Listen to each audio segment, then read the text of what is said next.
Jadi orang di sana sampai sekarang masih takut nih sama Sasando atau gimana jadinya? Jadi sampai sekarang itu kalau kita ke tempat situ kita jangan pernah sebut Sasando dan kerbau.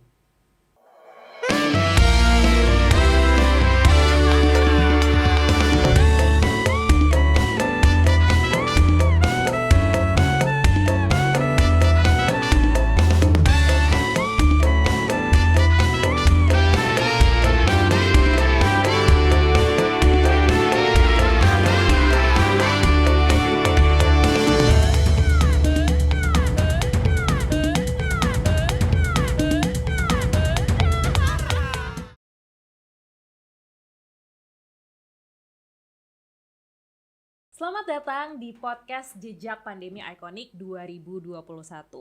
Podcast ini hadir sebagai respon terhadap teman-teman kita yang ada di sektor budaya dan kreatif, karena nggak bisa kita pungkiri pandemi COVID-19 ini sungguh membawa dampak yang luar biasa untuk komunitas budaya dan kreatif.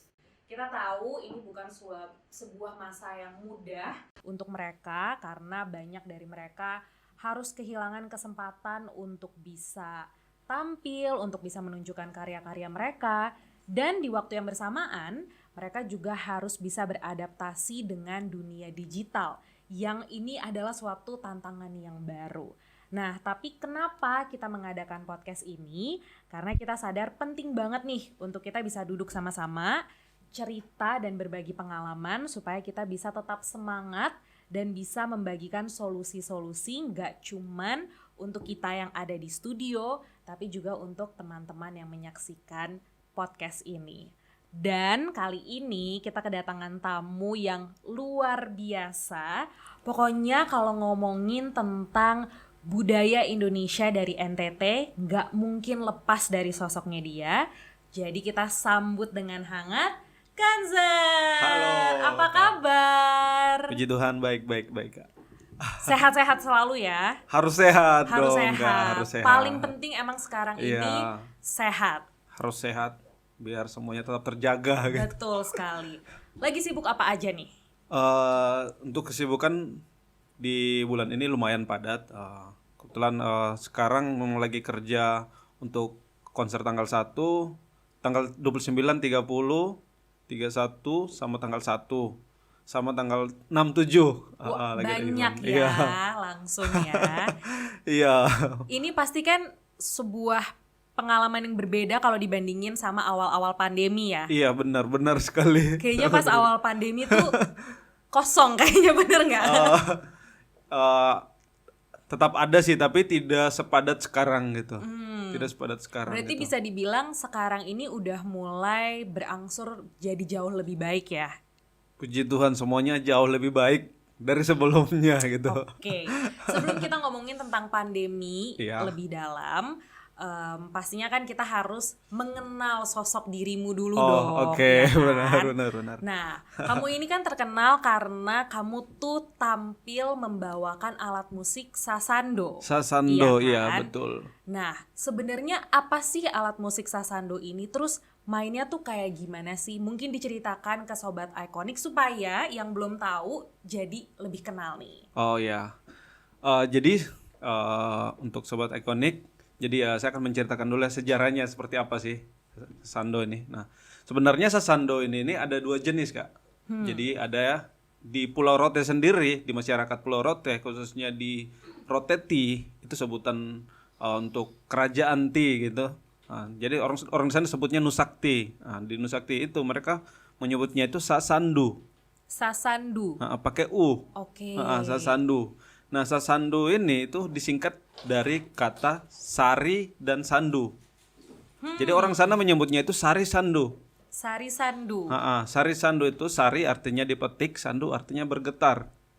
Oh, gitu. Nah, itu asal muasalnya kata. Nah, kenapa mereka menyebut Sasandu? Nah, orang NTT, pokoknya di Kupang dan Rote itu mereka sering menyingkat sebuah bahasa gitu, kalimat gitu. Mereka sering singkat gitu bahasa-bahasanya. Kayak Sari Sandu jadi Sasandu, kayak mau gitu. Pergi jadi pi. Oh gitu. Iya. Jadi sebenarnya Sasando tuh bukan nama aslinya. Iya, bukan nama aslinya. Nah, sedangkan Sasando ini mulai dikenal di Kupang itu sejak abad ke-18. Wah, udah lama juga ya. Sejak abad ke-5 itu Sasando ini, yang Sari Sando ini sudah dimainkan di Pulau Rote. Nah, terus abad ke-18 mulai berkembang masuknya budaya luar ke NTT. Nah, di situ berkembanglah menjadi Sasando. Yang tadinya Sasando hanya 7 dawai, terus dia berkembang 11 dawai, terus di abad ke-18 berkembang menjadi 24 dawai. Dan sampai sekarang standar untuk Sasando sekarang ada 32 dawai. 32 dawai, iya. Nah, sebenarnya nih untuk bisa main Sasando ini, Ya. hitungannya ini skillnya ini susah di tengah-tengah atau gampang untuk pemula? Untuk pemula, kalau untuk pemula biasanya itu dikasih pola-pola yang jangan terlalu sulit gitu. Mungkin jadi di Sasando sendiri itu dia ada 3 unsur ya. Jadi permainan Sasando dengan Sasando itu sebenarnya beda. Nah, kalau Sasando itu kan itu kita berbicara tentang tradisi. Nah, kalau Sasando itu sudah perkembangan, itu sudah musik modern, sudah pop lah, mau pop tradisi atau apa gitu. Nah, itu kita berbicara tentang Sasando. Kalau Sasando itu sudah tradisi. Nah, bicara tentang Sasando, jadi Sasando ini ada 3 unsur sebenarnya dalam permainan. Ada bass, ada rhythm, dan ada melodi. Wah, harus diperhatikan tiga-tiganya. Iya, ini harus diperhatikan tiga-tiganya. Dan kebetulan itu kalau misalkan orang pertama kali mau belajar Sasando itu menggunakan 7 jari dulu. Nah, 7 jari. 7 jari itu tangan ini sama 4 di sini, 3 di sini. Ini 4. Iya, 4 kiri, ini 3 kanan. Oke. 3 kanan yang ini pakai jempol. Gini. Iya, jempol gini. Nah, di sini untuk bassnya, bass, terus itu yang 3 ini biasanya untuk bass. Nah, kadang juga telunjuk ini dibantu untuk melodi gitu. Nah, sedangkan jempol kiri itu untuk melodi dan tangan kanan itu khusus untuk rhythm. Jadi akornya. Nah, kayak misalkan dia mau kayak C, G, F. Nah, itu di tangan kanan. Di tangan kanan. Nah, kalau bassnya di sini kelingking, jari manis, sama jari tengah. Cukup kompleks ya. Iya, jadi bener. harus fokus nih kayaknya Iya, kalau main Sasando ya. Iya, betul. Nah, terus kalau kamu sendiri, apa yang akhirnya pertama kali bikin kamu jatuh cinta sama alat musik ini?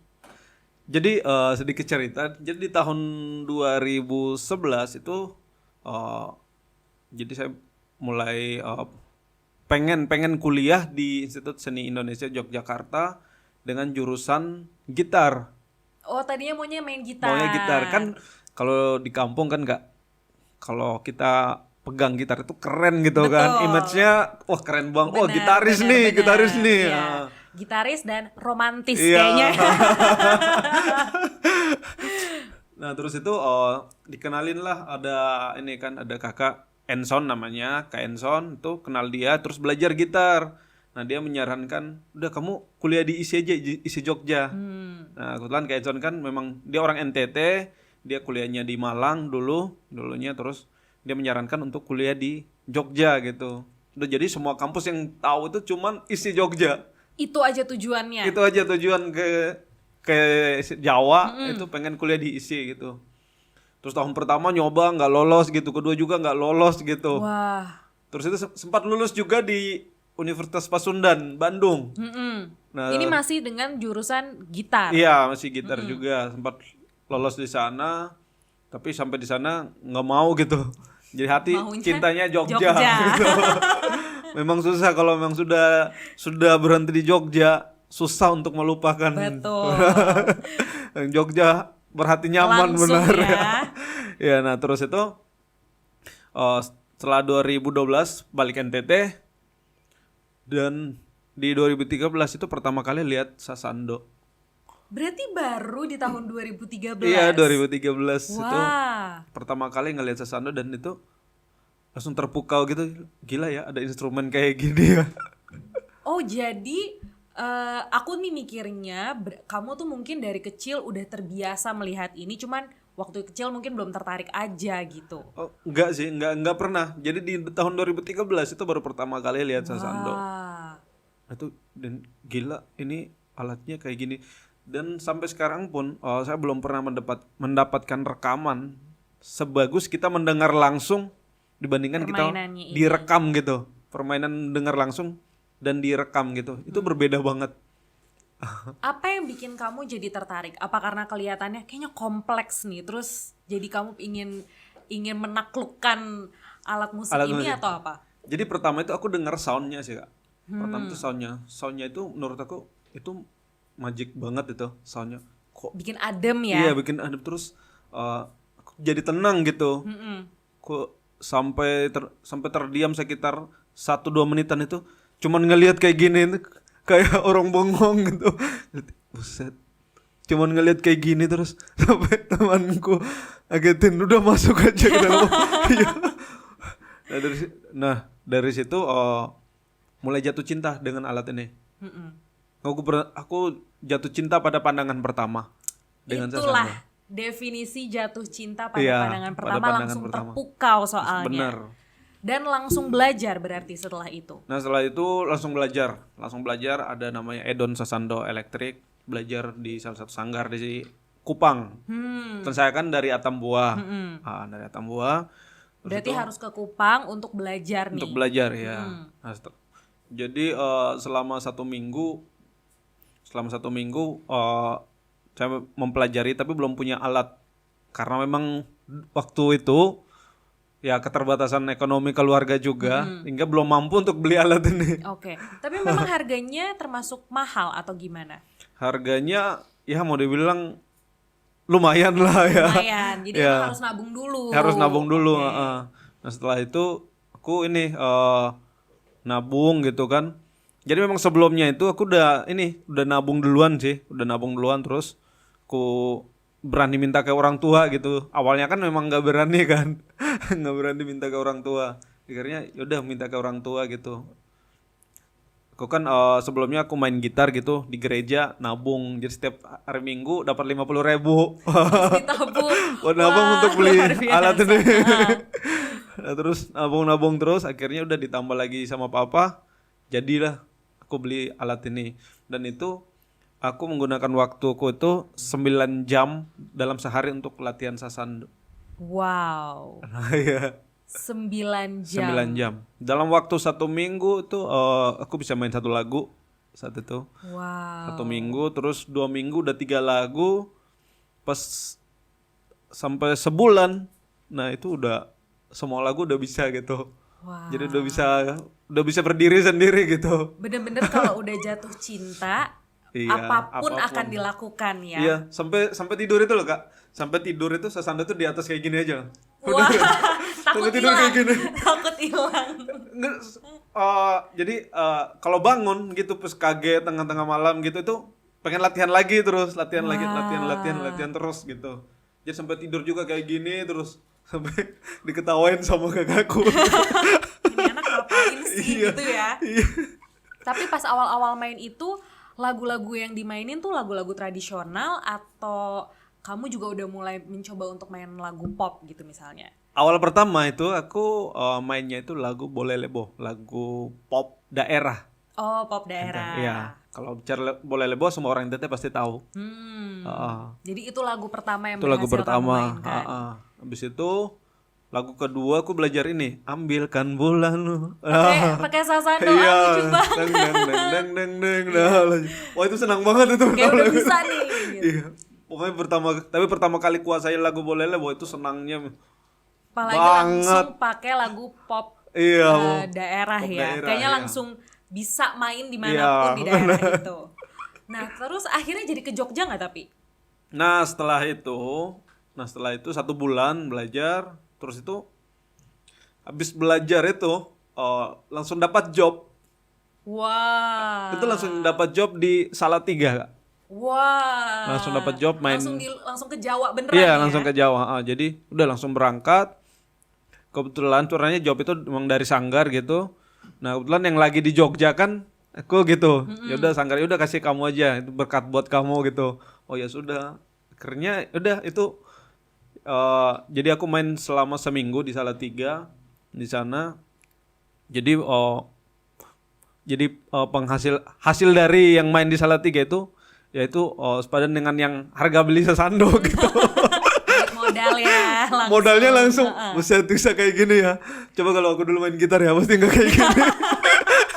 Memang selalu ada hikmah dari penolakan Iya, itu benar. ya. Nah terus apa yang akhirnya membuat kamu yakin nih, oke ini berarti sesuatu yang mau aku dalamin dengan serius, atau awalnya kamu mikir ya udahlah hobi aja gitu?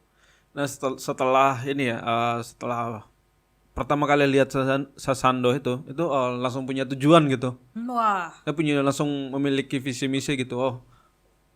Alat ini di tahun 2013 itu kan bisa dihitung jari pemainnya. Betul. Itu nggak sampai 20-an orang. Bahkan di NTT pun nggak sampai Bahkan di sebanyak NTT itu. pun nggak sampai. Wah. Nggak sampai 20-an orang. Mungkin sekitaran 13 atau 14 orang. Nah dari situ punya keinginan yang tinggi untuk mempelajari dan memperkenalkan alat ini. Nah, dari situ kan saya punya misi besar gitu. Ini memang harus masuk di kampus ISI jurusan etnomusikologi. Tadi kan mau gitar kan beda gitu. Pengen musik etnomusikologi itu kan ya belajar tentang musik-musik etnik. Nah, dari situ bisa mengembangkan wawasan untuk instrumen ini sendiri. Nah, dari situ pengen mengembangkan alat ini udah sampai ke ujung dunia gitu. Jadi tetap jadi ke Jogja. Tetap jadi ke Jogja. Tetap belajar musik. Iya, betul. Tapi dialihkan sedikit jurusannya ya sebenarnya. Iya, dan memang itu dialihkan memang. Tetap di kampus yang sama gitu, tapi jurusannya yang beda. Berarti kalau aku dengar cerita kamu, kita sebagai manusia harus membuka diri terhadap mimpi-mimpi baru nggak sih? Benar. Itu benar. Karena kalau misalnya kamu waktu itu ngotot mungkin dengan jurusan gitar iya. akan ada cerita yang berbeda. Benar Benar kan ya? Mungkin Ganzar yang sekarang nggak akan dikenal sebagai seseorang yang memperkenalkan sasando. Iya. Wah, Mungkin keren. juga nggak bakalan ada di sini gitu. Betul. Wah, keren Ya sih. memang nggak bakalan ada di sini, mau bahas apa gitu kan. Keren.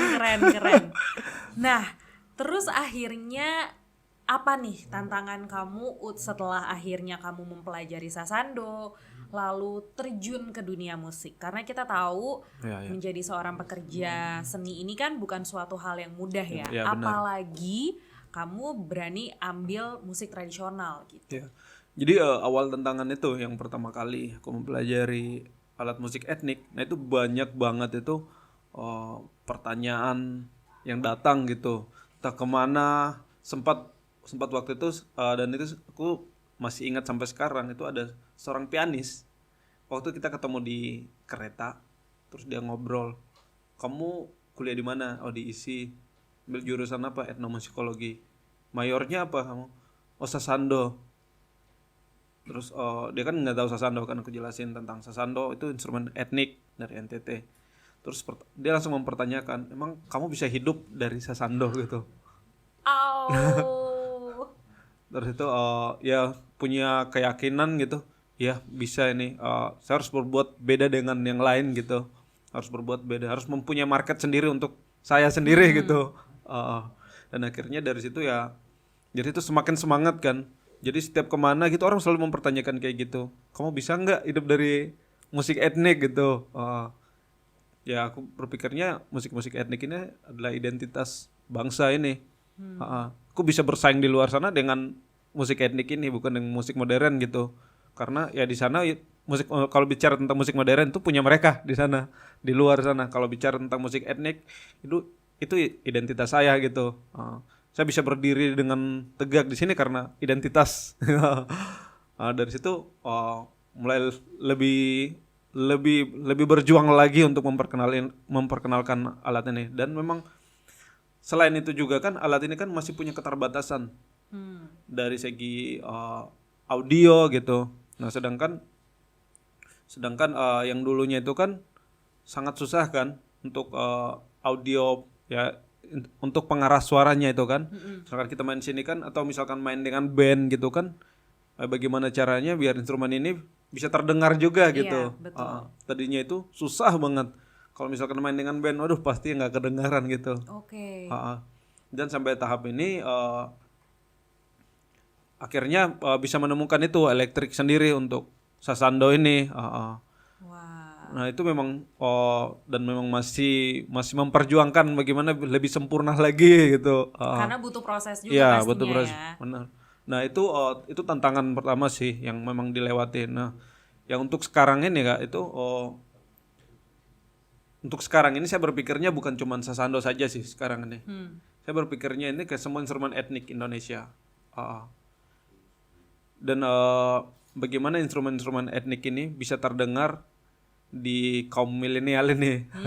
Dan mereka bisa menyukainya ini. Dan memang kemarin memang terobosan yang bagus itu dibuat sama Word Genius dengan lagu Latih. Itu sebuah terobosan yang menarik banget itu buat menurut aku itu sangat diperbincangkan di lingkungan akademisi juga itu. Kenapa sih bisa bisa mendunia betul. itu. Dan itu kedengeran banget musik tradisionalnya ya. Iya, Jadi nggak malu-malu gitu loh memperkenalkannya. Nah, sebenarnya kan itu yang mereka gunakan itu kan ada yang mereka gunakan itu hanya ini saja ini musiknya saja tapi tidak instrumennya gitu. Jadi memang mereka mengambil idiomnya saja, idiom musiknya dan itu menurut saya sebuah ini hal yang spektakuler gitu buat saya gitu. Karena semua orang bisa nyaman mendengar lagu ini. Benar. Bahkan kita kalau masuk mobil dengerin radio ada lagu itu. Iya, Kita betul. masuk mall, masuk restoran pasti ada lagu itu. Iya. Luar biasa sih memang. Iya benar. Nah dari situ juga ini kan. Nah setelah dari situ, ya saya juga mulai ini kan mengembangkan instrumen ini bagaimana dia juga lebih ke dunia musik modern lagi gitu. Dan akhirnya saya ketemu dengan Eka Gustiwana. Nah di situ kita ngobrol mengenai musik-musik etnik gitu. Akhirnya yaudah kamu ini aja gabung aja gitu di kantorku gitu. Di katanya kamu gabung aja, kita sama-sama mengembangkan musik etnik gitu. Dan sekarang memang masih punya tantangan yang sangat besar sih. Bagaimana musik-musik ini ya itu tadi bisa diterima gitu. Betul. Khususnya untuk anak-anak muda ya. Iya. Benar. Benar. Nah, nanti kita akan bahas pendapat kamu tentang anak-anak muda dan musik tradisional. Tapi boleh nggak kamu ceritakan nih dari kecintaan kamu terhadap musik tradisional, terhadap musik etnik ini, itu tuh membuka pintu untuk kamu bisa ngapain aja sih gitu, supaya teman-teman yang mendengarkan ini juga tahu, wah dia aja bisa begini karena musik ini gitu. Nah yang pertama namanya ini ya, kita orang timur ya pasti keras kan, pasti sifatnya kan keras, terus itu pasti suka marah-marah gitu kan, salah dikit suka marah-marah gitu. Tapi sasando ini pertama dia bisa ngerubah saya gitu. Karena saya mempelajari dia itu ya secara mendalam gitu. Jadi dulunya memang dikit-dikit maunya kelahi aja dulu itu. Dulu emang kayak gitu dulu. Nah setelah belajar terpancing ya? Iya gampang terpancing. Kalau udah emosi pasti maunya kelahi aja gitu. Tapi ketika belajar sasando ini dia seperti merubah egoku gitu. Wow. Karena instrumen ini kan lembut kan. Nah, jadi setiap kali saya mendalami dia, berarti saya mendalami perasaan saya gitu.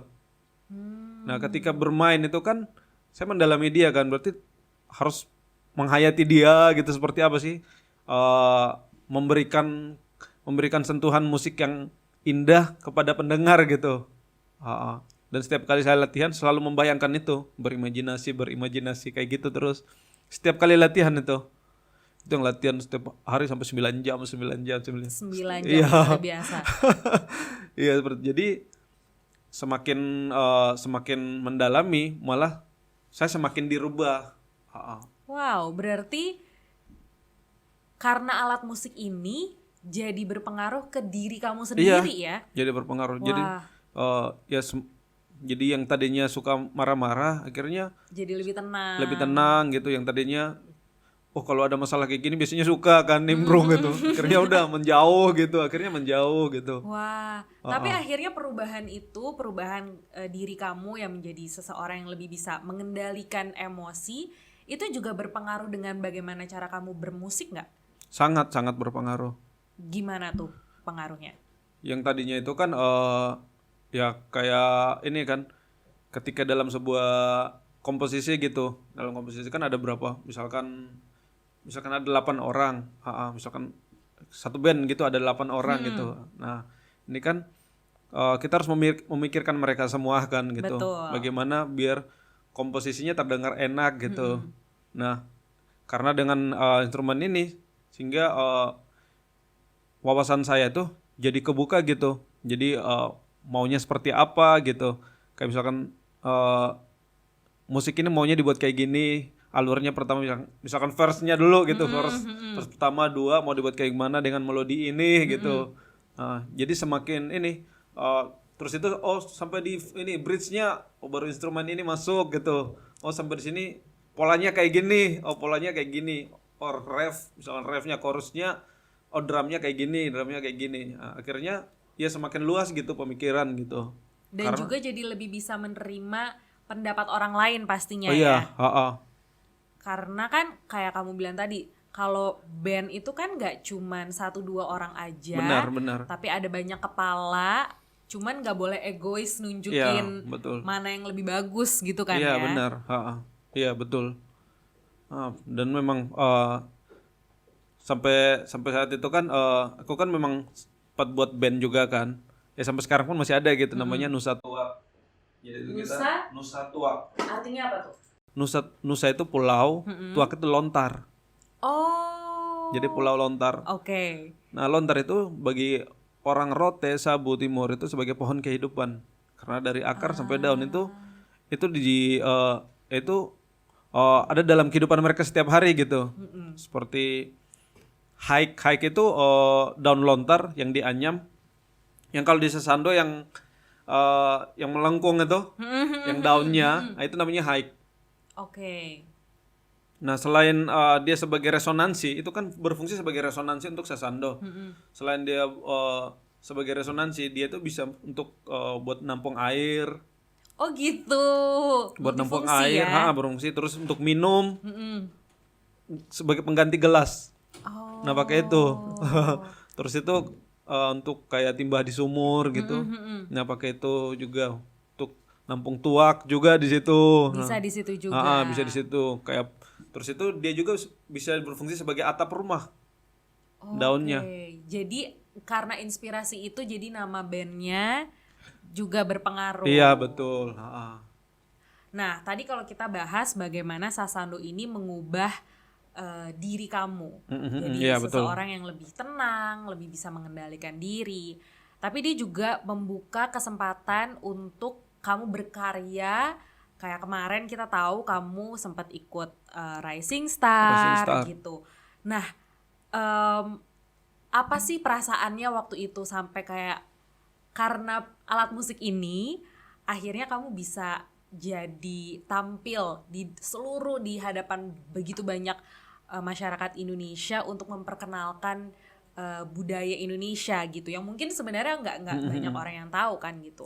Perasaan kamu apa pada saat itu dan boleh diceritain nggak perjalanannya waktu itu seperti apa sih?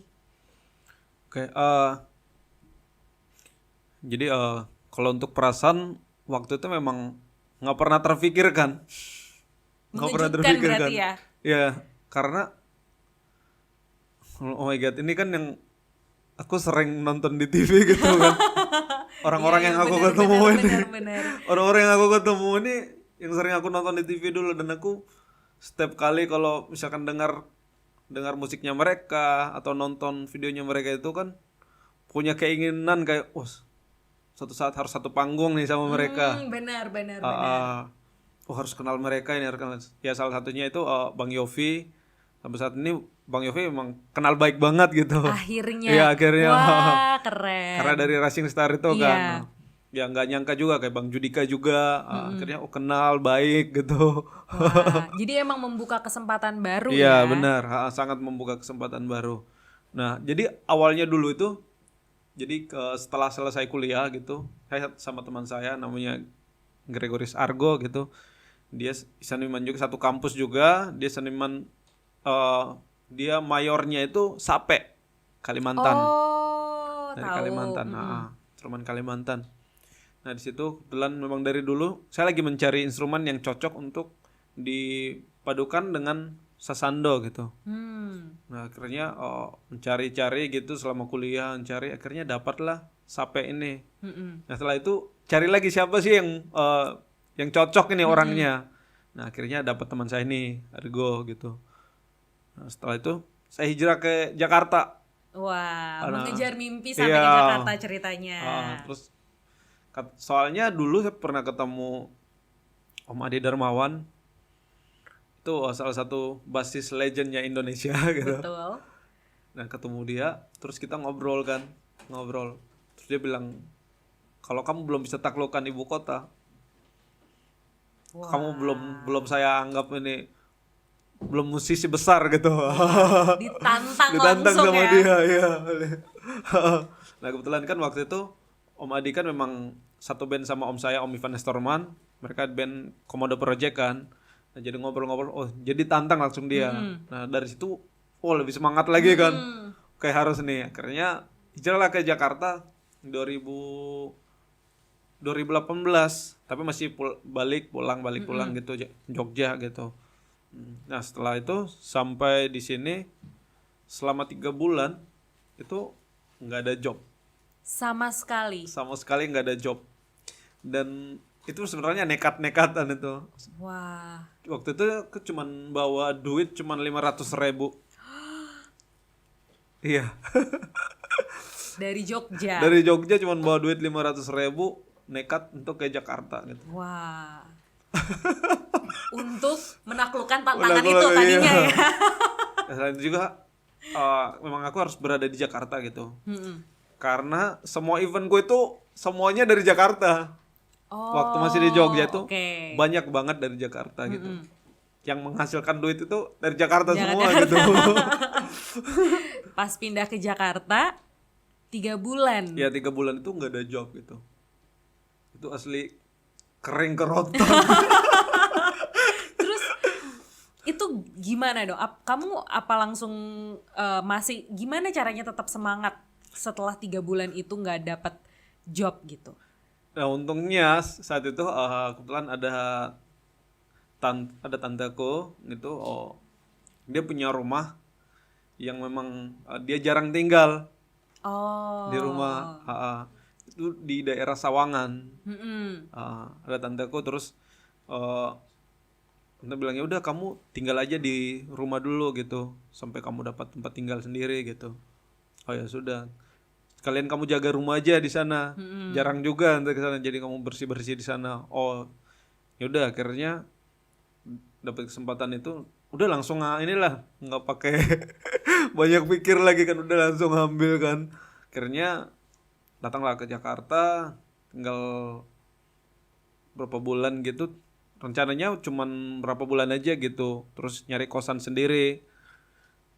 Nah, setelah tinggal di sana, terus tante bilang, yaudah kamu di sana aja dulu gitu, sampai benar-benar pekerjaan kamu udah matang gitu.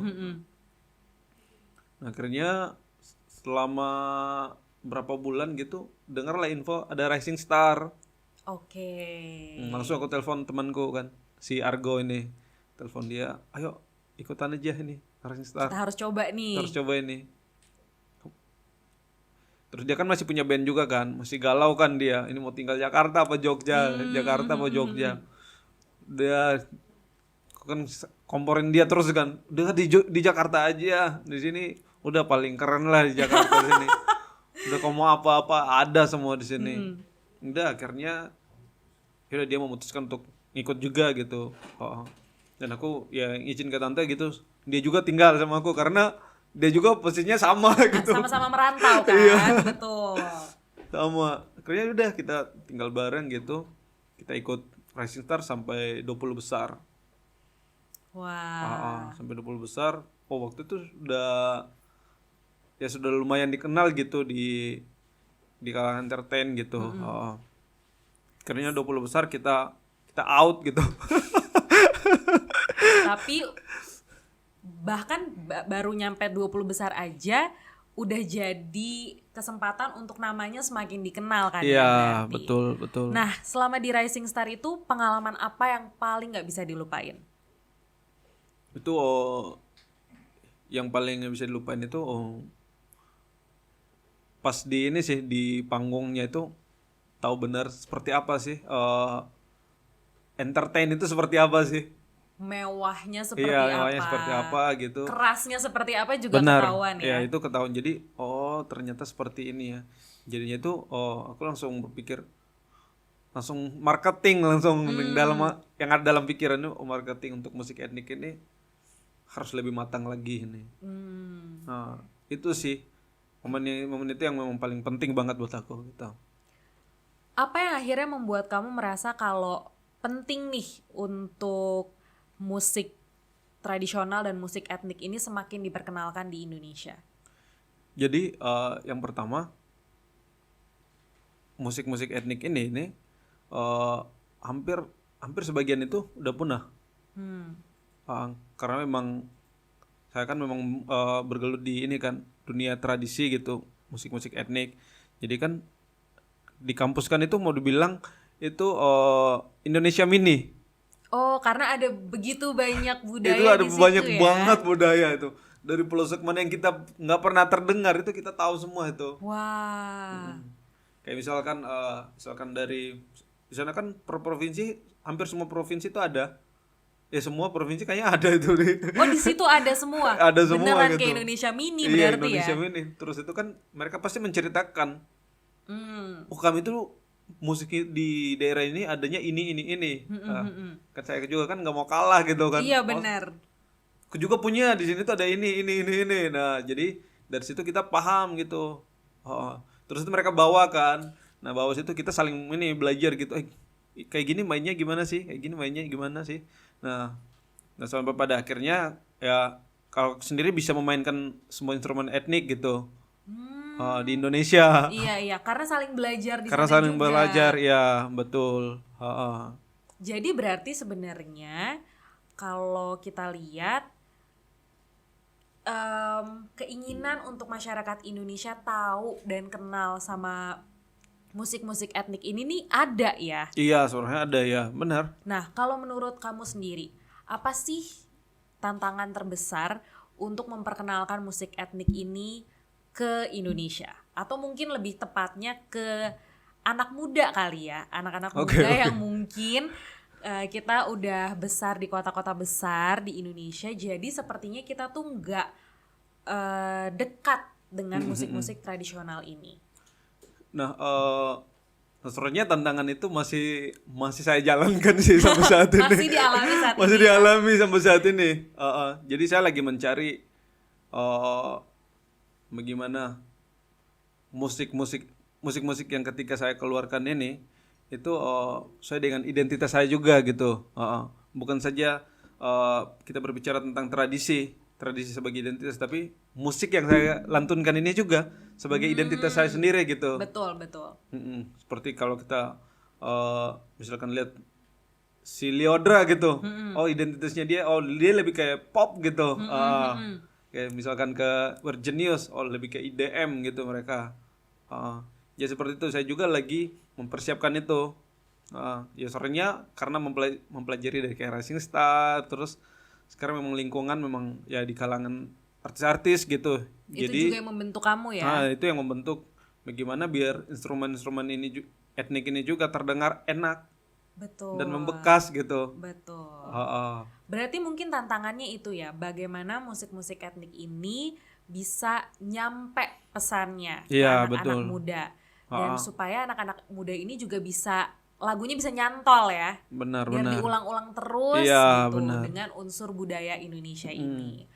Nah, kalau kamu sendiri setelah mengikuti Rising Star, terus setelah akhirnya dalam pencarian nih, mencari jati diri dari Iya. bermusik ini, kamu kan juga mendapatkan banyak kesempatan untuk bisa bermusik dengan musisi-musisi lain. Iya, ya betul. kan? Nah, ada nggak mungkin pengalaman di mana kamu ngerasa ini tuh berharga banget nih aku bisa main sama musisi ini, atau pelajaran yang didapat pada saat bermain dengan musisi ini gitu? Oh ada. Itu lebih ini tempatnya itu di Taiwan waktu itu. Wah, rada jauh nih ya Iya. di Taiwan. Waktu itu di Taiwan itu kebetulan saya diundang khusus memang dari eh, sekolah musik Taiwan Chinese Orchestra. Oh, Jadi itu sekolah memang khusus untuk instrumen-instrumen etnik dari seluruh dunia atau dari Taiwan aja? yang khusus untuk Taiwan. Di sekolah ini? Iya, Taiwan kan memang masih masuk ya Cina-Cina gitu kan, Betul. instrumennya sama gitu. Jadi memang itu memang khusus untuk instrumen-instrumen tradisi sana memang. Nah di situ saya diundang untuk mainkan 2 karya saya di sana yang diiringi langsung sama orkestranya mereka. Wah, Dan itu pengalaman pertama yang sampai sekarang juga masih membekas gitu. Saya ngelihat instrumen-instrumen etniknya mereka itu dijadikan sebuah orkestra besar gitu. Itu ya pertama hati saya memang sakit banget waktu itu ngelihat mereka. Gila, instrumen etniknya mereka bisa seperti gini ya ini. kenapa tuh kamu ngerasa sakit hati itu kenapa? Karena yang pertama Indonesia punya alat lebih banyak dari mereka. Wah, sebenarnya punya alat lebih banyak. Iya, memang mau bilang kalau instrumen paling banyak itu Indonesia sudah. Itu banyak banget Indonesia. Dan semua alat itu ada gitu.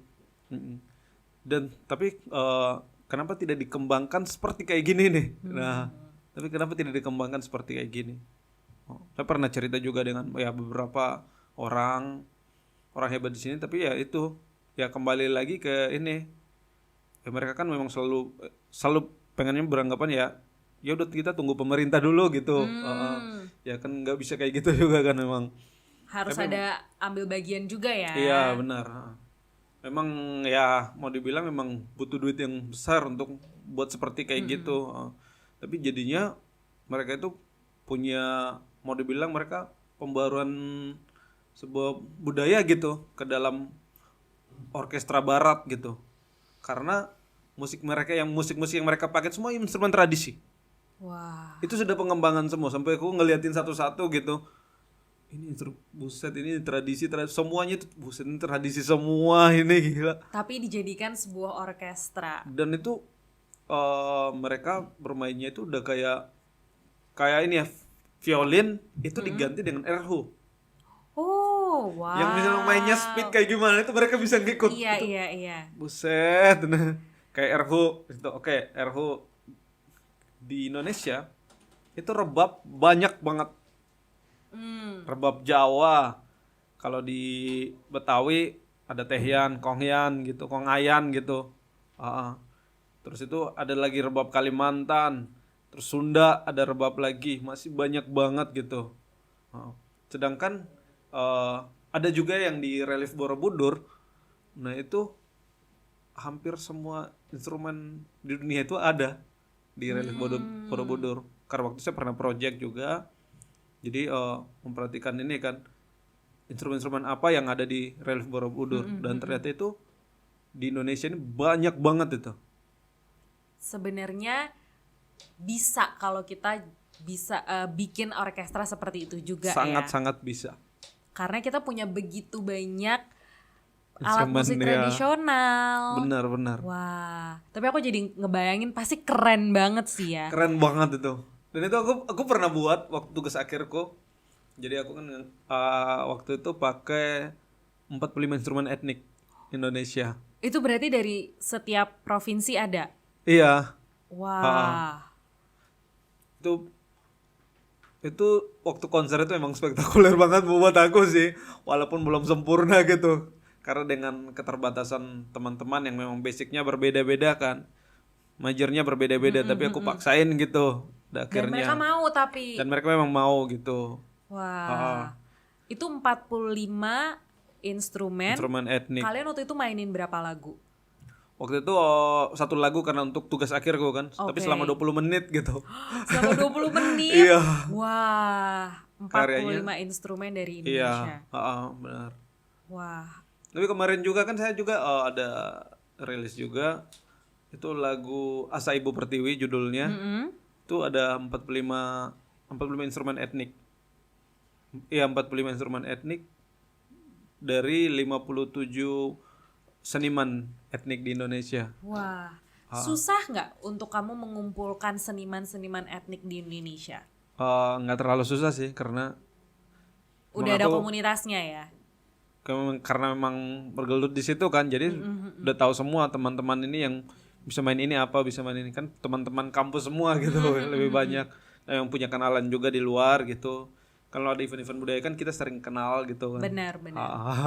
Dan berarti mereka juga punya mimpi yang sama dong untuk Iya. bisa memperkenalkan musik-musik tradisional ini, musik-musik etnik ini, dan juga untuk step up the game ya. Benar. Untuk bisa bikin orkestra kayak tadi. Aku percaya sih one day kita akan melihat karya-karya kamu. Amin, Jadi kayak amin. orkestra gitu. Kita pastikan kalau pandemi ini sudah berlalu ya, supaya kita bisa nonton konsernya langsung gak sih? Amin. Wah, itu. Iya gak sih, itu keren banget sih. Aku jadi mikir kenapa ya kita gak pernah kepikiran untuk bikin orkestra seperti itu ya. Iya. Karena kan menarik banget, setiap daerah punya alat musiknya masing-masing dengan cerita mereka masing-masing.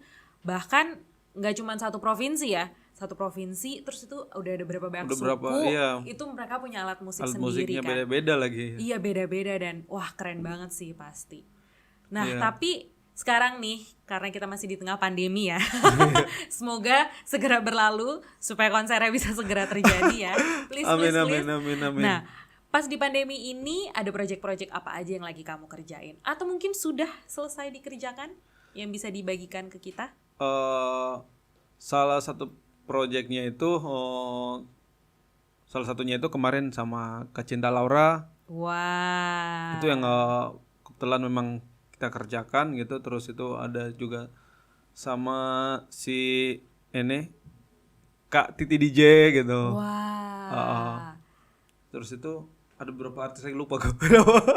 Nah itu kamu berperan sebagai apa di sana?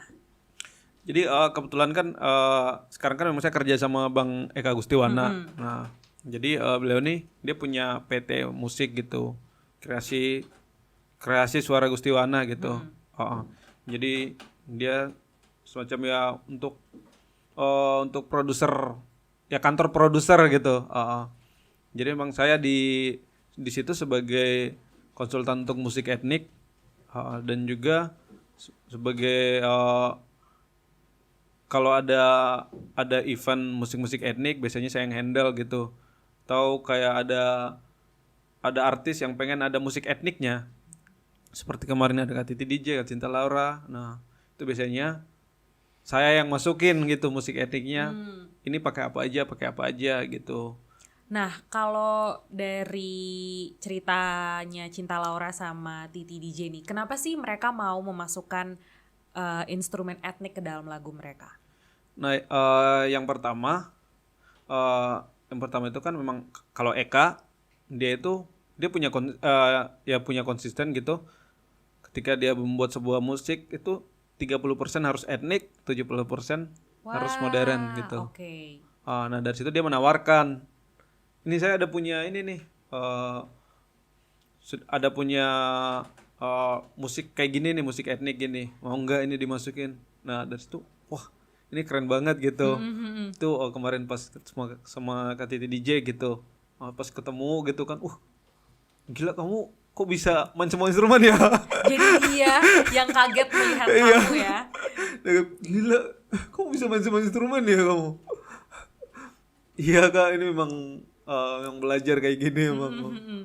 Dan mungkin dia juga nggak pernah kepikiran kali sebelumnya ya. Iya, emang nggak pernah kepikiran dia. Wah. Yang kemarin yang sama apa Show of Your Colors ya. Nah itu lagunya itu. Nah itu plan yang untuk etniknya co-produsernya saya gitu. Oke. Nah kalau yang sama Cinta Laura? Ya Cinta Laura ini awalnya kan memang dia lagi buat musik di kantor gitu. Terus itu ya dia sedikit curhat untuk Bang Eka gitu. Pengen musiknya itu seperti musik-musik Bollywood gitu. Tapi dengan nuansa Indonesia. Jadi yang kalau didengerin bisa bikin goyang Iya, gitu ya. Oke. karena memang dia kan memang suka musik-musik kayak gitu kan. Akhirnya udah mereka ngobrol-ngobrol gitu, udah Bang Eka bilang, ini kita punya ada konsultan musik etnik gitu. Nah, kalau musik-musik ini enaknya pakai musik kemana gitu. Dipanggil lah Panggil. dirimu. Udah kita kenalan gitu. Kebetulan waktu itu memang saya kan masih pegang juga jadwal-jadwal Bang Eka kan gitu. Sudah kita ngobrol gitu. Kayak musik-musik kayak gini enaknya pakai apa gitu. Udah kalau gini lebih enaknya itu pakai instrumen-instrumen dari Minang atau Melayu. Wah, berarti kamu tuh nggak cuman memahami sasando aja, tapi memang semua alat musik tradisional dan etniknya Indonesia berarti ya. Iya, benar. Untuk bisa dibagikan ke Benar, artis-artis ini. Iya. Oke. Karena memang waktu itu juga di kuliah, zaman kuliah memang kita mempelajari musik-musik daerah. Iya, walaupun nggak semua, tapi kita ya beberapa provinsi gitu kita pelajari, jadi kita tahu gitu. Benar. Ini mana sih yang enak gitu. Tiap kali kan kita selalu mencari musik mana sih yang lebih enak, tangan nadanya apa-apa saja sih yang ada di Indonesia. Nah itu kita cari tahu terus gitu. Oh ternyata tangan nadanya ini gitu. Ya sudah pas dengar lagu yang Markisa, oh ini kayaknya enaknya pakai sarunai nih. Oke, Nah, langsung nih berasanya Iya. beda. Sarunai ya benar. Waktu itu ada juga lagunya World Genius yang All In. Nah itu aku yang ngisi juga. Nah itu main apa di situ? Itu main ini Pui-Pui dari Makassar. Pui-pui. Iya. Itu alat musik apa tuh? Boleh Alat musik diceritain? tiup dia. Oh, Itu berisik banget. Berisik. Dia kayak gitu. Berarti emang semakin kita tahu nih sebenarnya keberagaman Indonesia ada apa aja, bisa banget ya kita pakai bisa banget. untuk sesuai dengan kebutuhan masing-masing Iya sebenarnya. benar Kak. Nah, ini proyek-proyek kamu selama pandemi. Iya, ini proyek-proyek sama Tapi pandemi. kalau kita ngomongin pandemi, ini kan bukan suatu masa yang mudah juga ya. Benar. Kayaknya di awal-awal tuh jumpalitan nih kayak Wah, teman-teman itu. musisi kita, teman-teman yang ada di dunia kreatif dan budaya nih kayaknya shock banget dengan kondisi ini. Karena biasanya kan kita kalau nonton konser, kita menikmati musik, itu kan secara langsung. Lalu ini nggak boleh ada pertunjukan sama sekali.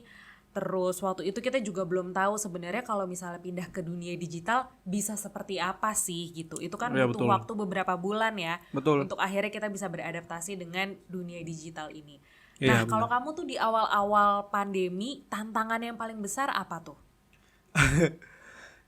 Jadi nih ya, aku mulai cerita ya Kak ya. Jadi di awal pandemi itu, sebelum pandemi ya, itu aku udah punya event banyak banget itu. Udah terjadwal? Udah terjadwal tahun semua itu. 2020? Iya. Oke. Itu selama 1 tahun itu udah ada semua. Waduh. Selama 1 tahun itu setiap bulan itu sekitar ada 2 event gitu. Kalender udah penuh? Udah penuh. Oke. Terus itu aku belanja perlengkapan dong Kak. Oh betul. Aku belanja perlengkapan buat ini event ini kan. Betul. Habis belanja gitu 1 minggu mau mulai event pertama. Event internasional waktu itu. Oh. Hampir rata-rata event internasional semua gitu. Udah kebayang ya mau Iya. jalan-jalan ya kan. Terus itu 1 minggu mau main gitu langsung ditelepon. Kak, mohon maaf banget ya ini. Kayaknya kita harus cancel karena pandemi ini. Karena semua negara nggak datang gitu. Ini kemana nih kalau kita boleh tahu? Itu masih di Indonesia sih. Masih di Indonesia. Tapi eventnya event internasional. eventnya internasional semua. Karena semua negara nggak bisa datang gitu. Oh dari situ. Karena memang yang paling besar memang ini kan. Yang paling besar budgetnya. Yang udah dibelanjain selama 1 minggu itu. Yang paling besar budgetnya memang event ini memang. Event yang tinggal 1 minggu ini. Dan itu di cancel ya. Di cancel semua. Tinggal 1 minggu aja itu. Itu di cancel semua. Dan kita lihat ini ya minggu depan udah sampai Makin parah.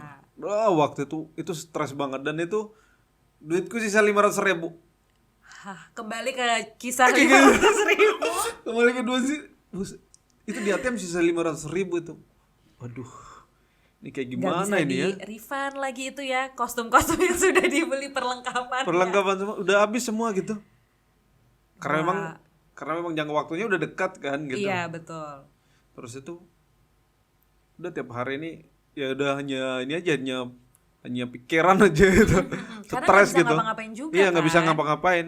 Mau event ini nggak bisa. Tadinya mau reguleran di Pullman juga nggak bisa gitu.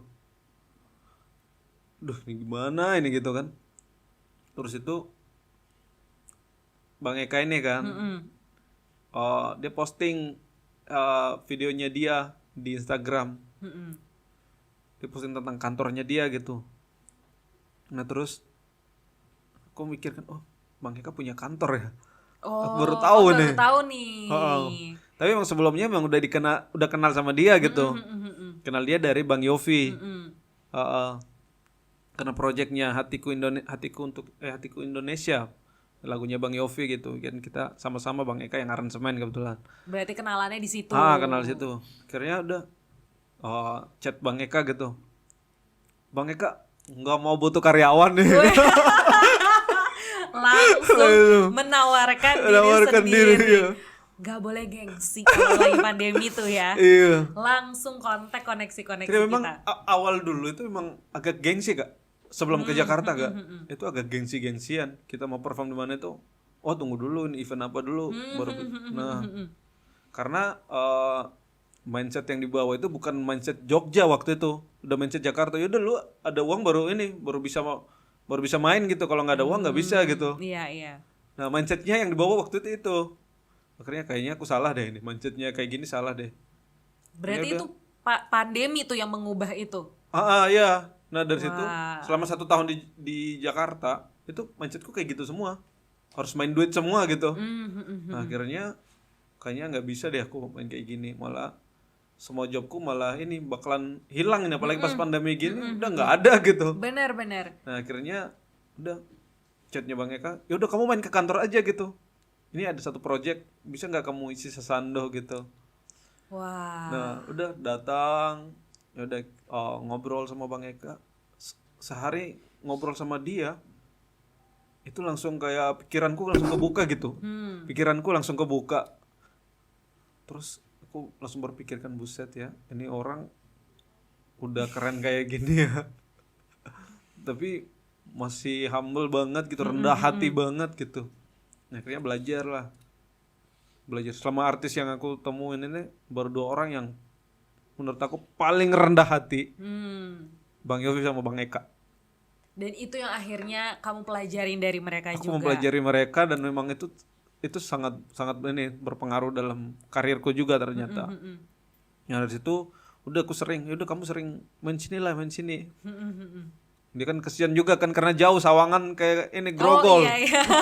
Jauh. Akhirnya pas dia lagi sakit gitu, tiba-tiba kan lagi sakit gitu, dia nggak bisa ke kantor kan. Akhirnya minta aku yang jaga gitu kantornya, padahal baru kenal gitu. Ya udah katanya udah Ganser, aku memberikan kepercayaan ke kamu ya. Wah. Untuk jaga di sini. Deg-degan tapi seneng ya. Oh ya udah akhirnya jaga di situ. Dari situ aku mulai pelajari. Yang pertama itu aku mempelajari sebagai produser musik yang benar itu seperti apa. Dulunya memang ya produser abal-abalan gitu. Belum ada pelajaran yang bener-benernya Iya, ya. Nah setelah itu mulai di tempat Bang Eka aku mulai produksi ya secara benar gitu. Seharusnya produksi itu kayak gimana, nah seharusnya harus kayak gini gitu. Jadi mempelajari. Terus itu dia mengajarkan tentang ya sound design gitu. Itu bagaimana kita mengemas bunyi ke dalam musik gitu. Bunyi apapun itu. Kayak kemarin juga kayak aku ada ini kan. Kebetulan kan aku buat konten juga kan. Buat kayak bunyi-bunyi kuali gitu jadiin musik gitu. Wah. Itu makanya perannya sound design di situ. Nah, aku mempelajari itu dari Bang Eka. Itu berarti pas masih pandemi tuh, pas Itu masih awal-awal pandemi. Iya, awal-awal pandemi itu. Wah, karena main ke kantornya dia tadi itu. Main kantor, terus lihat dia produksi seperti apa. Oh, terus lihat teman-teman di sana. Karena pas pandemi itu kan latih naik kan, Mm-mm. latih kan booming di situ. Nah, jobnya dia semakin banyak gitu. Betul. Padahal pandemi ya. Benar-benar. Semakin banyak. Nah, dan aku pendapatanku terbantu dari situ. Wah. Jadi aku garap musik gitu. Itu ya lumayan gitu buat buat Tapi makan gitu. berarti berapa lama tuh kamu harus berjuang sampai nggak pasti nih kondisinya kayak gini sampai kapan gitu? Itu ada 6 bulan kah? Ada nyampe nggak? Lebih Wah, sekitar ya 8 bulanan gitu. setelah itu akhirnya apa yang terjadi dan gimana akhirnya kamu bisa tetap semangat nih di tengah pandemi ini? Nah, awalnya itu kan belum tahu kan kerjanya Bang Eka tuh kayak gimana. Akhirnya pelajari dulu kan. Jadi selama gitu. ini ngegangguin dia aja gitu. Iya, iya benar gitu. Tapi dia memang orangnya memang suka ngajarin kan. Itu memang dia orangnya suka ngajarin gitu. Kalau kita nggak paham, dia akan ngajarin sampai kita paham. Wah. Nah, orangnya memang kayak gitu. Nggak pelit ilmu ya Nggak pelit berarti. ilmu. Malah dia lebih sukanya membagikan ilmu memang orangnya. Nah, dari situ pelajari kan cara ininya kayak gimana sih. Ngedesain sound-soundnya. Nah, akhirnya aku belajar situ, jadi aku menerapkan sound-sound etnik. Nah, jadi aku mulai mempelajari bagaimana sih buat sound-sound etnik gitu, yang enak terdengar gitu. Nah, dari situ mulai dia kasih kepercayaan buat, udah kamu garap ini. Nah, dari situ mulai ya ada penghasilan gitu. Benar. Walaupun gak ada terus itu, nah dari situ udah mulai kelihatan kan. Nah, mulai ada ini kan perform online gitu kan. Iya, akhirnya. Iya. Oh, dari sini mulai hubungi gitu. Oh, karena ini kan mereka ngelihat aku kan sering juga masuk ke kontennya Bang Eka gitu. Akhirnya mereka hubungi gitu. Oh, ada ini. Oh, ada pemain sesando itu. Ya udah hubungi aja gitu. Mulai mendapat kepercayaan Iya, baru berarti ya. benar. Nah, dari situ yang tadinya udah kemana-mana harus ini dong, harus duit dong. Nah, akhirnya aku ngerubah itu jadi sistem yang di Jogja dan yang NTT, udah kita harus saling membantu gitu. Kembali lagi ke Lagi ke situ. Jakarta memang keras saudara-saudara. Iya. Benar. Kembali lagi ke situ. Tapi nggak boleh ya seperti itu ya. Nggak apa-apa Kak. Nggak apa-apa kayak gitu. Nggak masalah ya. Dan aku ya sampai yakin aja udah berkat itu pasti ada. Benar. Dan aku nggak pernah takut gitu. Benar. Jadi udah Karena nikmatin. mindsetnya kalau kita nyarinya uang terus jadinya capek sendiri. Iya, benar. Iya, apalagi di tengah pandemi nggak pasti nih kondisinya seperti apa. Betul. Dan itu juga ternyata kemarin ngobrol juga kan sama siapa yang gitarisnya Ungu, Abang Enda. Iya, Enda. Nah, Terima kasih bocorannya. Dari siapa yang ngomong? Bang Enda kemarin ngobrol kan. Ya, kebetulan memang dari kecil punya impian bisa sepanggung sama Ungu. Puji Tuhannya waktu 25 tahun Ungu, saya diundang sama Ungu. Wah. Buat konser di Trans gitu sama mereka. Mimpi yang jadi kenyataan Iya, ya. yang jadi kenyataan. Apa di Bang, buset, ini orang-orang yang biasa saya nonton masih kecil gitu.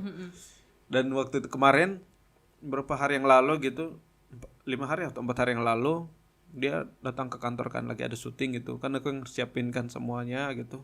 Syuting sama Bang Eka. Nah, terus itu dia ngomong. Nah, dia bilang, "Kamu kalau kesini kamu jangan kejar duit deh. Kalau kamu kejar duit, kamu akan hancur sendiri."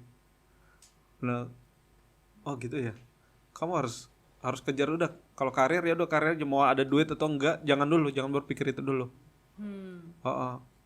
Karena lebih enaknya ya udah kamu dapat link gitu. Betul.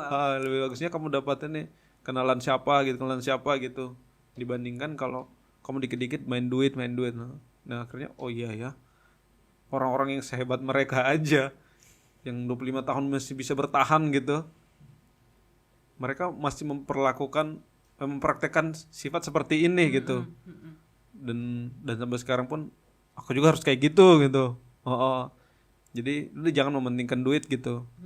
Dan benar nggak akhirnya koneksi kamu itu akhirnya membawa kamu dapat berkat-berkat yang baru gitu? dan puji Tuhan ya iya kayak Berarti dan emang itu ada benar ya. aja jalannya Ya ya. ada aja jalannya. Akhirnya kayak mau ke sini ya udah ini ada ini, mau ke sini ya udah ada ini. Benar, Nah, akhirnya kayak benar. gitu. Tadinya kita harus ngeluarin banyak duit, akhirnya enggak gitu. Betul. Tapi emang sih aku juga belajar karena memang selain tentunya harus ada bakat yang kita bisa tunjukin, Iya, harus ada benar. karya yang bisa kita bagikan juga. Tapi emang penting banget untuk kita punya orang-orang yang mendukung kita ke jalan yang benar ya. Benar. Mungkin kalau misalnya kamu ketemu sama orang-orang yang mendukung kamu untuk duit, kamu juga akan stres sendiri Iya, gak benar. sih gitu. Benar, Kak. Apalagi di tengah pandemi yang gak pasti, bisa besok ada konser offline tiba-tiba kasusnya naik, terus jadinya gagal acaranya iya. gitu kan, jadinya malah makin beban ya gitu. Iya, Tapi benar. bersyukur banget kalau kamu juga punya orang-orang yang mendukung kamu ke jalan yang memang memprioritaskan untuk kamu bisa mengembangkan talenta kamu ya. Benar. Nah, kalau misalnya kita udah selesai pandemi nih, apa sih yang pengen Ganzir lakukan? Hal pertama yang pengen dilakukan kalau dunia ini kembali normal. Pengen ngapain? Jadi aku pertama aku pengen mengembangkan Sasando. Jadi aku ada punya satu konsep mengenai Sasando. Sasando kan saat ini dia hanya memiliki 2 tangga nada secara utuh gitu. Kayak misalkan Sasando di stem C gitu, dia hanya bisa dari C sama G.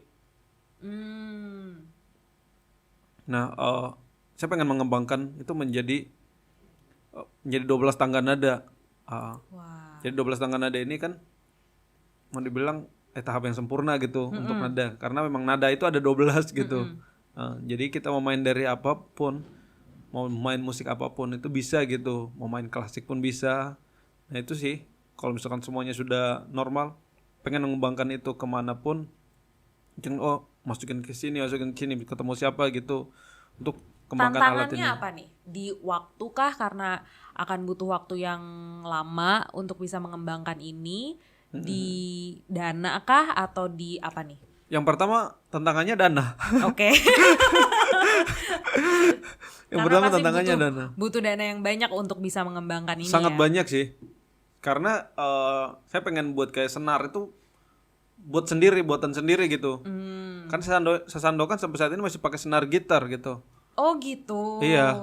Nah kenapa sih masa Indonesia yang negara besar ini nggak bisa memproduksi senar-senar musik etnik, alat-alat musik. Nah, jadi kebetulan kemarin sempat nanya di Cina gitu, itu harganya sekitar 96 juta gitu, alatnya untuk membuat senar. Wah. Nah, sekitar Harus segitu. Nabungnya cukup lama ya kayaknya. Rajin-rajin nabung kalau gini namanya. Mikir dulu kan kalau. Itu untuk senar doang. Iya. Belum untuk mesin. Ya, mesin pembuat senar. Mesin pembuat senar. Belum yang lain-lainnya. Iya, belum kita beli ini kan senarnya. Betul. Nah, habis itu kan kayak beli alat-alatnya gitu. Alat-alat kan harus lengkap gitu. Memang saya pengen produknya itu di NTT. Oh, harus kembali ke rumahnya ya. Harus kembali ke rumah. Betul. Karena satu walaupun memang kayak bahan-bahan memang pesannya dari sini gitu. Dan memang pengen orang-orang sana yang kerja gitu. Benar. Hanya seperti itu. Tapi sebenarnya ada satu teman gitu. Dia masih muda juga, umurnya baru 30-an, anak muda yang saat ini mengembangkan, yang membuat membuat instrumen Sasando gitu. Di NTT juga. Di NTT juga. Dan dia memang jadi ini sukunya dia itu memiliki histori yang kelam dengan lahirnya Sasando. Kenapa tuh? Jadi ada di satu pulau namanya Ndana. Nah ini diceritakan secara turun-temurun itu. Ndana ini dulu sebuah kerajaan yang susah ditakluki. Ditaklukkan. Iya, pokoknya sangat susah gitu ditaklukkan mereka itu. Nah terus itu ada seorang pemain Sasando gitu, namanya itu Sangguana. Nah dia kebetulan karena dia suka dengan seorang putri rajanya Pulau Ndana. Terus itu dia sering ngintip ke seberang, kan dari Roteti Kendan itu kan seberang pulau. Dia sering main ke sana gitu. Terus sambil bawa sasandonya ini. Nah, jadi zaman dulu sasando ini dibuat itu ada 3 macam gitu. Nah, yang dia pegang ini adalah sasando yang punya kekuatan magic. Ketika dimainkan, orang itu langsung terpukau gitu. Siapapun ngelihat itu langsung jatuh cinta gitu. Nah, akhirnya dia mainlah di hutan gitu, dan yang sering ini si anaknya raja ini sering timbah air di situ kan. Akhirnya anaknya raja jatuh cinta sama dia karena dia memainkan alat itu. Dan raja nggak setuju gitu.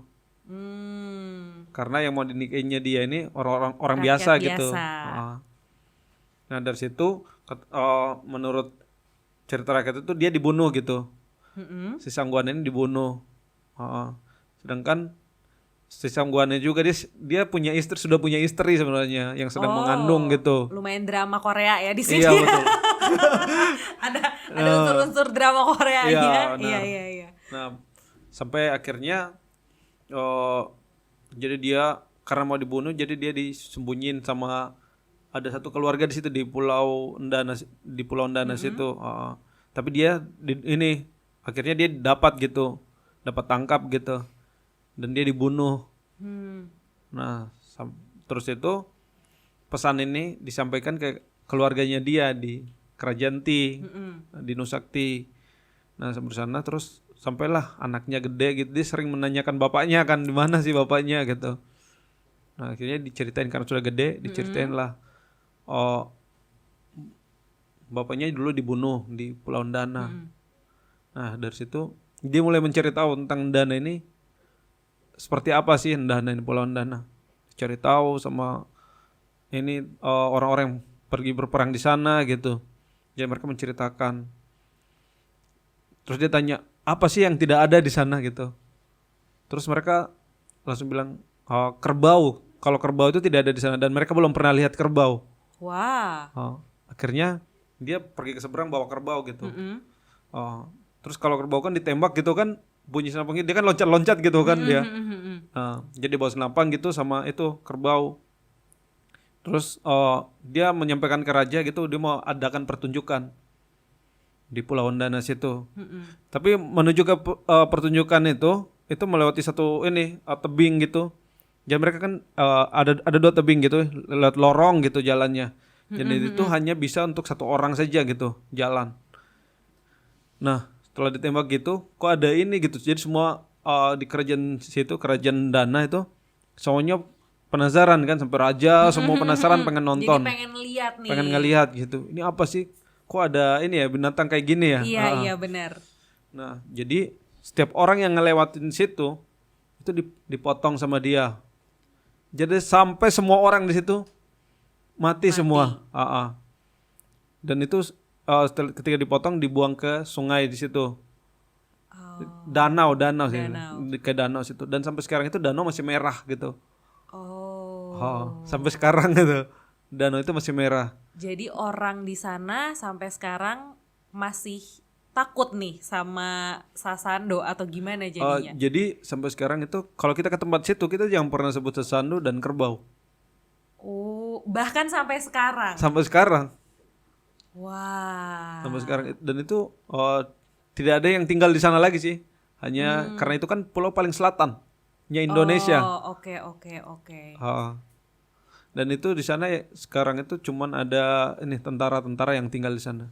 Kalau orang biasa nggak ada lagi yang tinggal di sana. Jadi pokoknya kalau ke daerah sana jangan menyebutkan kerbau dan sasando. Sasando ya. Wah, bahkan cerita alat musik Indonesia aja itu tuh punya cerita tradisionalnya sendiri. Iya, benar. Yang sampai bikin kita nggak pernah kepikiran ternyata ada cerita sejarah tradisionalnya seperti itu ya. Iya, betul. Wow, dan itu nggak sih yang bikin kamu jadi semakin termotivasi untuk menceritakan dan memperkenalkan sasando ke Indonesia gitu? Iya, betul. Karena menurut aku dengerin cerita kayak gitu menarik banget. Ternyata ada sisi mistisnya juga. Benar. Tapi ternyata orang juga pasti penasaran apa sih sebenarnya kekuatan alat musik gaib ini gitu ya. Wah, aku nggak sabar banget sih kalau nanti kamu bisa menceritakan kisah ini ke anak-anak muda di Indonesia. Biasanya anak-anak muda Indonesia lebih tertarik deh kalau kamu memperkenalkan Sasando, tapi mau tahu nggak alat musik ini ada cerita mistisnya gitu kan. Biasanya lebih tertarik jadi clickbait ya, bisa langsung viral cerita-cerita kayak gitu. Boleh nanti kita garap kontennya ya. Tapi sukses terus pokoknya. Aku juga gak sabar untuk menanti karya-karya selanjutnya. Ditunggu upgrade dari Sasando yang mau dibikin 12 tangga nada. Iya. Pokoknya kita mendoakan supaya pandemi ini segera berlalu ya. Amin, supaya kita juga amin, bisa amin. nonton konser Iya, musik benar. secara langsung kan beda ya. Beda, ya. Chemistry-nya tuh beda, Iya, suasananya beda.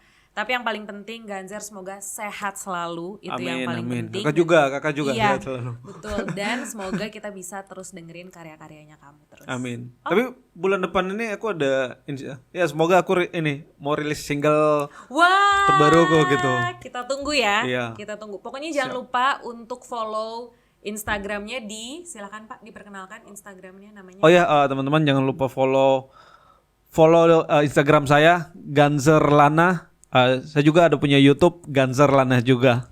Langsung Jadi bisa nonton di sana. follow, Iya. di subscribe. Kita tunggu single terbarunya. Amin. Terima kasih. Siap. Terima kasih. Dadah. Dadah.